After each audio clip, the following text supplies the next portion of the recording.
দেখুন বাবা কাকে বলে।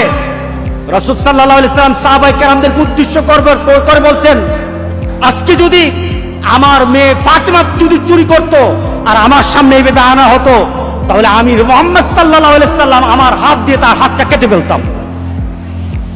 আমি মুহাম্মদ সাল্লাল্লাহু আলাইহি সাল্লাম তার হাতটা পর্যন্ত কেটে ফেলতাম যদি আমার মেয়েও যদি এটা হতো। এই বিচার যদি বাপ মা করে, কোন অন্যায়ের প্রশ্রয় না দিয়ে যদি বাপ মা সন্তানকে শাসন করে, কাল হাসরের দিন মুহাম্মদ আছে যেখানে, ওই বাপ মা থাকবে সেখানে। কথা ঠিক আছে কিনা বলে? আজকে বিচার হয় না।